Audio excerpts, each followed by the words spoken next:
Ukraine যুদ্ধের দীর্ঘ রক্তক্ষয়ী মঞ্চে এবার আরও গভীরভাবে জড়িয়ে পড়ছে এশিয়ার অন্যতম প্রভাবশালী সামরিক শক্তি উত্তর কোরিয়া। রাশিয়ার সঙ্গে সামরিক সহযোগিতা আরও এক ধাপ এগিয়ে নিয়ে কিম জং উনের প্রশাসন এবার ৩০,০০০ পর্যন্ত সৈন্য পাঠানোর পরিকল্পনা করছে, যারা ইউক্রেনের ফ্রন্টলাইনে রুশ বাহিনী হয়ে লড়াই করবে। ইউক্রেনীয় গোয়েন্দা সংস্থার এক গোপন প্রতিবেদনের বরাতে এই তথ্য প্রকাশ করেছে মার্কিন সংবাদ মাধ্যম CNN।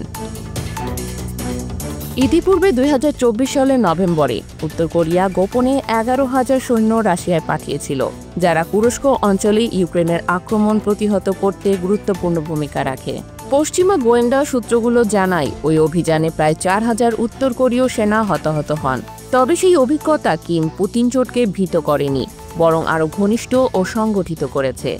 CNN-এর হাতে আসা গোয়েন্দা রিপোর্ট অনুযায়ী রুশ প্রতিরক্ষা মন্ত্রণালয় উত্তর কোরীয় এই নতুন সেনাদের জন্য অস্ত্র, গোলাবারুদ ও সরঞ্জাম প্রস্তুত রাখছে। এই বাহিনীকে রুশ ইউনিটে একীভূত করে ইউক্রেন অধিকৃত অঞ্চলে বড় আকারের আক্রমণে ব্যবহারের পরিকল্পনা রয়েছে।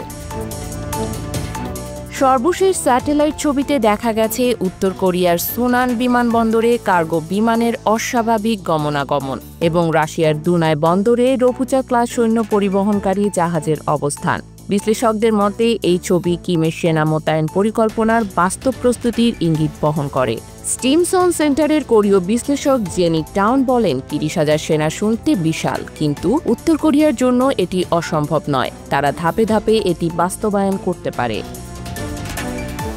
গুজব রয়েছে রুশ জেনারেলরা পিয়ংইয়ংয়ে গিয়ে উত্তর কোরীয় সেনাদের সরাসরি প্রশিক্ষণও দিচ্ছেন। এমনকি রুশ ভাষায় অনুদিত উত্তর কোরীয় আর্টিলারি ম্যানুয়াল ইউক্রেনীয় গোয়েন্দাদের হাতে পড়েছে। এদিকে দক্ষিণ কোরিয়ার গোয়েন্দারা সতর্ক করে বলছে, উত্তর কোরিয়া এরই মধ্যে সেনা বাছাই শুরু করেছে এবং জুলাই-আগস্টের মধ্যেই তাদের পাঠানো হতে পারে। জাতিসংঘের তথ্য মতে পিয়ংইয়ং এরই মধ্যে রাশিয়াকে দিয়েছে ১০০টিরও বেশি ব্যালিস্টিক ক্ষেপণাস্ত্র ও ৯০ লাখ গোলাবারুদ। এই মোতায়েন শুধু যুদ্ধক্ষেত্রেই নয়, আন্তর্জাতিক রাজনীতির ভারসাম্যেও বড় ধাক্কা দিতে পারে।